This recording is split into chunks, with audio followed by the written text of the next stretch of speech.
மகிமை. இவன் தவறு செய்த பொழுது நடந்தது என்ன? ஜனங்களை அவன் பிடிவாதமாய் அவன் வார்த்தை பலத்தது. அப்பொழுது உடனே புறப்பட்டு போய் ஜனத்தொகை கணக்கிட போய்விட்டார்கள். ஜனங்களை எண்ணிட்டு 9 மாதம் 20 நாள் அவங்க தெரிந்து அலைந்து கவுண்ட் பண்ணி கொண்டு வந்து தாவீதுகிட்ட கொடுத்துட்டாங்க. அந்த கவுண்டிங்கை பார்த்துட்டு அன்றைக்கு என்ன ஆயிடுச்சு, ஜனங்களை எண்ணின பின்பு ராஜாவின் இருதயம் அவனை வாதித்தது அப்படின்னு போட்டிருக்கு.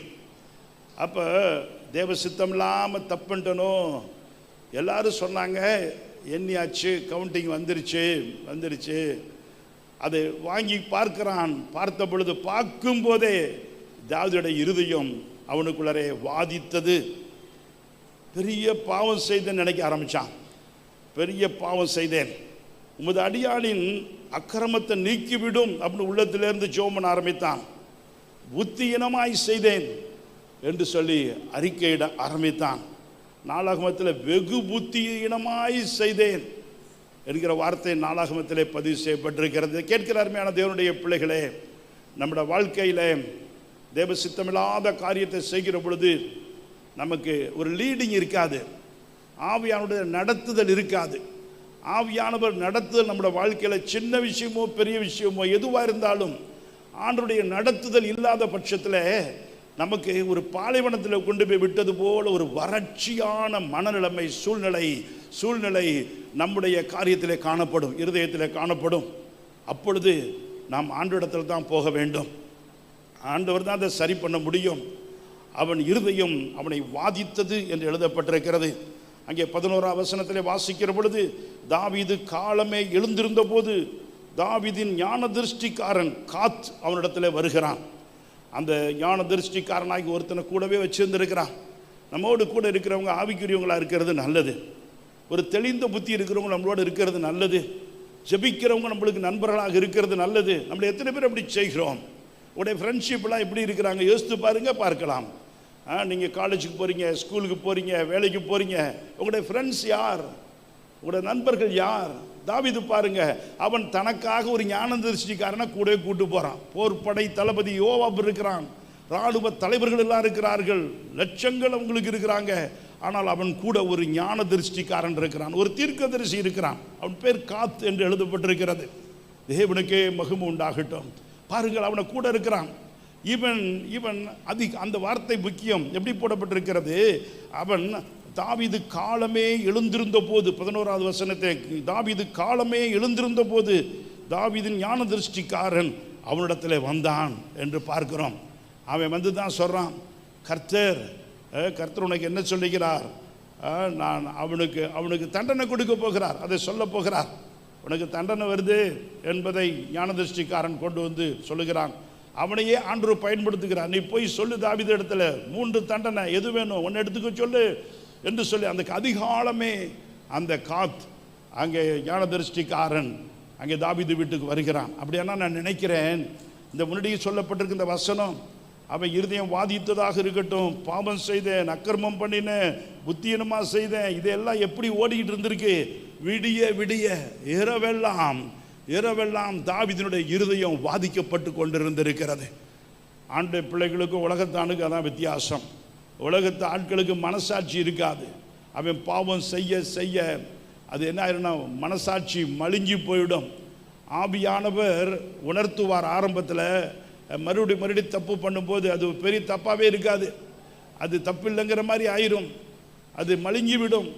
ஆவியானவர் துக்கப்பட்டு உள்ளார உட்கார்ந்துக்கிடுவார், ஆவியானவர் உணர்த்த மாட்டார். ஆனால் இந்த மனுஷன் இருதயம் வாதித்த பொழுது அவன் காலையில் தான் திருஷ்டிக்காரன் வர்றான், ஆனால் ராத்திரியெல்லாம் அவனுடைய இருதயம் வாதித்து கொண்டு இருந்தது.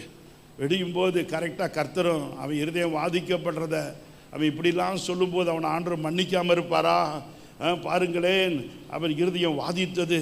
நான் பெரிய பாவம் செய்தேன், அக்கிரமத்தை என்னை விட்டு அடியானின் அக்கிரமத்தை நீக்கிவிடும், புத்தியனமாக செய்தேன், வெகு புத்தியனமாக செய்தேன் என்று ராத்திரியெல்லாம் தாவீது ஆண்டவர் சமூகத்தில் இருப்பானால் விடியட்டும் அப்படின்னு தாவீது காத்து கொண்டிருக்க வேண்டியதில்லை. பிரியமானவர்களே விடியட்டும்னு தாவீது காத்து கொண்டிருக்க வேண்டியதாக இல்லை, தேவன் காத்து கொண்டிருப்பார்.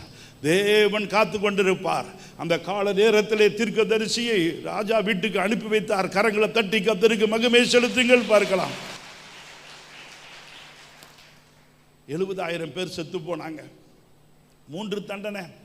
எதை எடுத்துக்கொள்ளுகிறாய்? அதிலேயும் அவன் ஆவிக்குரியவனாக நடந்து கொண்டதை வேத புத்தகத்தில் வாசிக்கிறோம். இன்னும் பிரியமானவர்களே, அங்கே அந்த வசனம் சொல்லுகிற பொழுது 7,000 பேர் அப்படின்னு சொல்லிட்டு போடப்பட்டிருக்கிறது. அந்த 7 வருஷம்னு போடப்பட்டிருக்கிறது.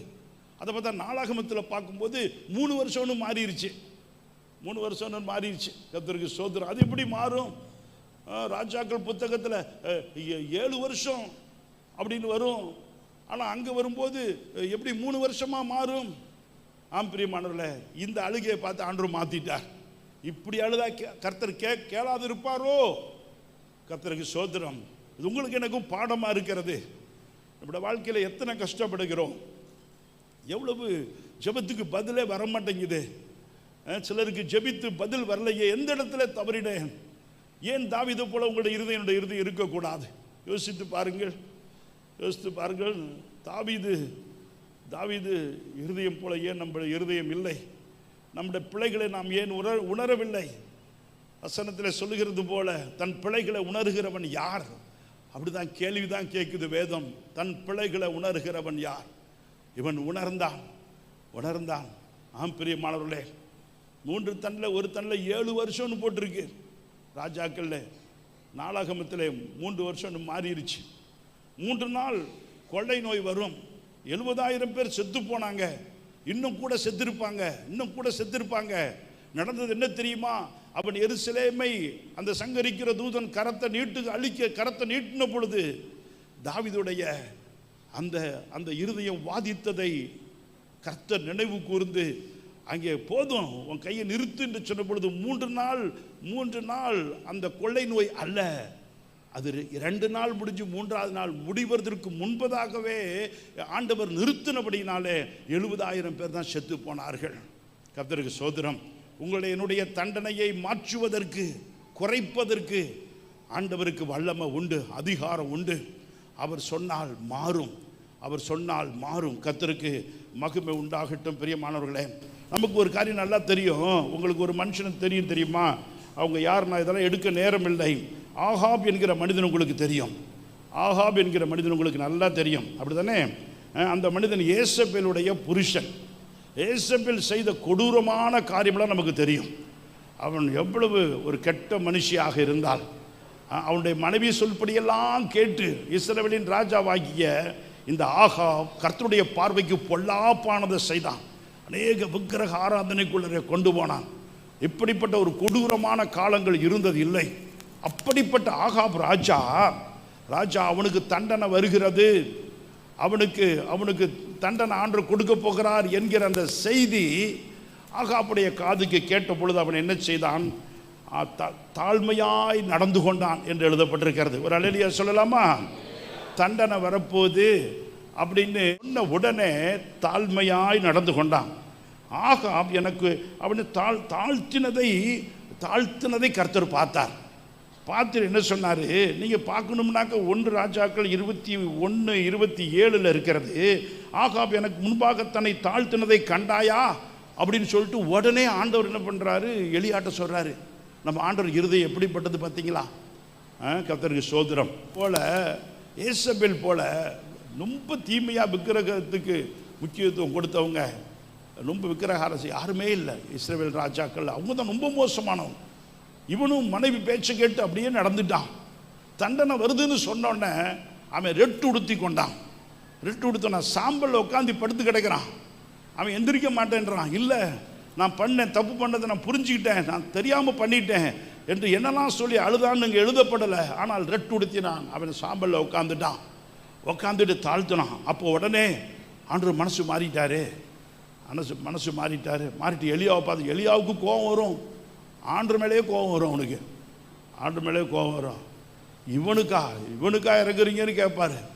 எலியா கேட்கக்கூடிய அளவிற்கு எலியாவுக்கு இந்த ஆண்டவர் இப்படி தான் அப்படின்னு சொல்லிட்டு யோனா மாதிரி கோபம் வரும் எலியாவுக்கு. ஆனால் பிரியமானவர்களே, எலியா கவனிக்கிறேன். எலியாவுக்கு புரியணுங்கிறதுக்கு அவர் என்ன சொல்கிறாரு, ஆகாப் எனக்கு முன்பாக தன்னை தாழ்த்தினதை கண்டாயா அப்படின்னு சொல்லிட்டு, அப்படி கண்டாயான்னு கேட்டார்.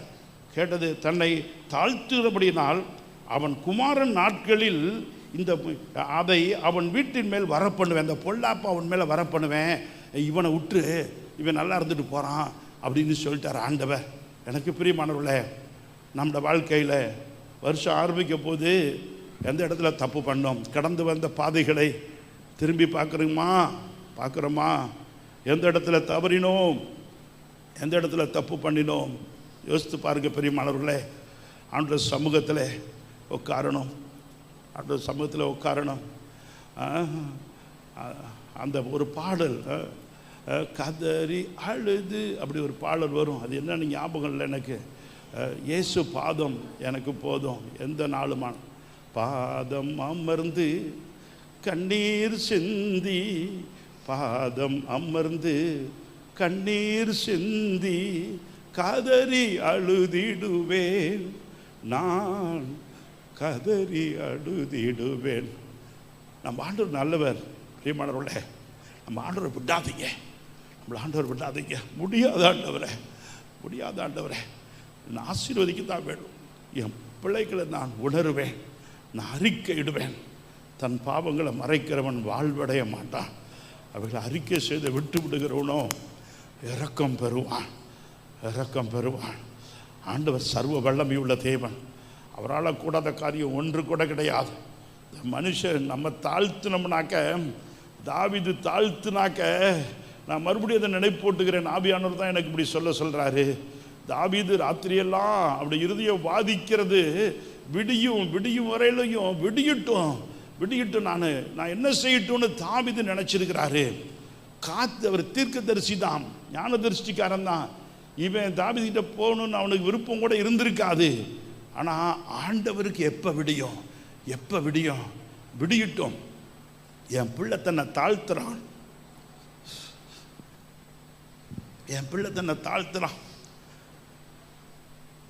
ராத்திரியெல்லாம் அவன் இருதயம் அவளை வாதிக்குது. புத்தீனமாக செஞ்சேன்னு சொல்கிறான். எப்போ விடியும்? தானியேலை சிங்கக்கபிக்குள்ளே போட்டாங்க. எப்போ விடியும்னு ராஜா காத்துட்டு இருக்கான். பாருங்க, தானியேலே, நீ இடடாமல் ஆராதிக்கிற கர்த்தர் உன்னை தப்புவிக்க வல்லவராக இருக்கிறாரா அப்படி சொல்லி போய் காலங்காத்தால போய் சத்தம் போட்டான். அதுக்கு தானியேல், ஆண்டவரே, நான் ராஜாவுக்கு முன்பாக நீதி கேடு செய்ததில்லை, நான் உமக்கு முன்பாக உத்தமமாக இருந்தேன், தேவன் என்னை தப்புவித்தார். அப்படி சிங்கக்கபிக்குள்ளே இருந்து ஒரு சத்தம் வந்தது. ஆண்டவர் தானியேலுக்கு செய்தது உங்களுக்கு எனக்கும் இந்த வருஷத்தில் செய்ய மாட்டார். இந்த வருஷத்தில் எத்தனை பெரிய சிங்கக்கபியாக இருக்கட்டும், எவ்வளவு எதிர்ப்புகளாக இருக்கட்டும், கர்த்தர் எவ்வளவு பெரிய கொள்ளை நோயாக இருக்கட்டும், கர்த்தர் உங்களுக்கு எனக்கு உதவி செய்ய வல்லவராக இருக்கிறார். எப்போ விடியும்? ஆண்டவர் தான் காத்துக்கிட்டே இருக்கிறார். விடிஞ்சவுடன் அங்கே காத்து தீர்க்கதரிசி ராஜா வீட்டு வாசலுக்கு வந்துட்டான். உனக்கு 3 தண்டனை. இந்த தண்டனையோடு உன்னை காப்பாற்றிக்கிறேன், மட்டாதான் தண்டிக்கிறேன், நீ செஞ்ச அளவுக்கு அல்ல என்று சொல்லிதான் அங்கே தண்டனை கடந்து வருகிறத பார்க்கிறோம். உங்களுக்கு இன்னொரு காரியம் கூட தெரியும் பிரியமானவர்களே, எசேக்கியா ராஜா உங்களுக்கெல்லாம் தெரியும். ஆமாம் தானே? எசேக்கியா ராஜா நல்லா தெரியும். அப்போ அவன் உன் வீட்டு காரியத்தை ஒழுங்குபடுத்து ஏசாயா போனார்.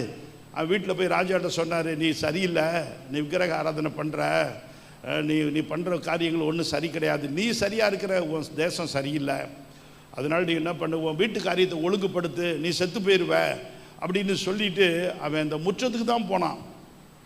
அரண்மனை விட்டு வெளியில் கூட போய் சேரல, முற்றத்துக்கு தான் போனான். இந்த மனுஷன் எசேக்கியா சுவர்புறமாக திரும்பி அவன் அழுகிறான். அழுத பொழுது, மன கசந்து அழுத பொழுது, நான் உத்தமமாக உங்களுக்கு நடந்தேன் ஆண்டவரே, நான் தப்பு பண்ணல ஆண்டவரே அப்படி சொல்லி அவன் அழுத போது அந்த ஏசாய் 38 அந்த 5ஆம் வசனத்தில் எழுதப்பட்டிருக்கிறது, உன் விண்ணப்பத்தை கேட்டேன், உன் கண்ணீரை கண்டேன், இதோ உன் நாட்களுடைய 15 வருஷம் கூட்டுவேன் அப்படின்னு சொன்னார். கரங்களை தட்டி கர்த்தருக்கு மகிமை செலுத்துங்கள் பார்க்கலாம். நான் உங்களுக்கு சொல்கிறேன், நீங்களும் நானும் மரிக்கிறது ஆண்டவருக்கு லாபமே இல்லை, லாபமே இல்லை. பாருங்கள், ஆண்டவரோடு நம்ம ஒப்புரவாயிரணும், நெருங்கி பழகணும். அப்படிப்பட்ட வாக்குத்தத்தத்தை அருமையாக கர்த்தர் நம்ம கொடுத்துருக்கிறாரு. வாக்குத்தத்தத்தை மனசில் வச்சு தியானம் பண்ணி ஆண்டவர்கிட்ட கற்றுக்கொள்ளணும், ஆவியானவருக்கு விட்டு கொடுக்கணும். ஆண்டவருக்கு நமக்கு இடையில கேப் இருக்கவே கூடாது, இடைவெளி இருக்கவே கூடாது. நம்முடைய பாவம் நமக்கு தேவனுக்கு இடையில பிரிவினை உண்டாகும். நம்முடைய அக்கிரமும் அவர் முகத்தை நம்ம பார்க்கக்கூடாதபடிக்கு அவர் முகத்தை நமக்கு மறைக்குது. அப்படியானால் எனக்கு பிரியமானவர்களே, ஆண்டு நாம மகிமைப்பட உங்களுக்கு சொல்லுகிறேன், அவருக்கு நமக்கு இடையில இடைவெளி இருக்கவே கூடாது, இடைவெளி இருக்கவே கூடாது. அதுதான் வாக்குத்தத்தம். அது ஆண்டவருக்கு கொடுத்த வாக்குத்தத்தமாக இருக்கிறது. பிரியமானவர்களே, ஆண்டவருக்கு ஸ்தோத்திரம். பாருங்கள், இந்த மனுஷன், நான் விண்ணப்பத்தை கேட்டேன், உன் கண்ணீரை கண்டேன், இதோ உன் நாட்களுடைய 15 வருஷத்தை கூட்டுவேன் அப்படி ஆண்டவர் சொன்னார். நீங்களும் நானும் உயிரோடு இருப்போம். நம்முடைய அநேகர் முடிவு கட்டுகிற நிலைமைக்கு வந்திருக்கலாம். நம்ம பங்கு என்னன்னாக்க, ஆண்டவர்கிட்ட நம்ம ஜெபம் பண்ணணும். நம்ம கண்ணீரோடு ஆண்டவர்கிட்ட, ஆண்டவரே நான் உத்தமமாக நடந்தேன், உண்மையாக நடந்தேன், என்னால் இயன்ற மட்டும் நடந்தேன், ஆனாலும் எனக்கு அறியாமல் என்னுடைய வாழ்க்கையில் என்னுடைய குறைகள் அந்த இடத்தெல்லாம் விட்டு கொடுக்குறேன், நான் அழுகிறேன், கண்ணீர் விடுறேன் என்று சொல்லி, என் நாட்களை முடிக்க போகிறீங்களா, நான் முடிந்து விட போகிறேனா என்று சொல்லுகிற பொழுது, இல்லை, நம்ம விண்ணப்பம் பண்ணுகிற பொழுது, உன் விண்ணப்பத்தை கேட்டேன், உன் கண்ணீரை கண்டேன், உன் நாட்களோட 15 வருஷத்தை கூட்டுவேன். நம்ம எல்லாருக்கும், நம்முடைய சபையில் இருக்கிற எல்லாருக்கும் ஆண்டவர் 15 வருஷத்தை கூட்டி தர்றார். கரங்களை தட்டி கர்த்தருக்கு மகிமை செலுத்துங்கள் பார்க்கலாம்.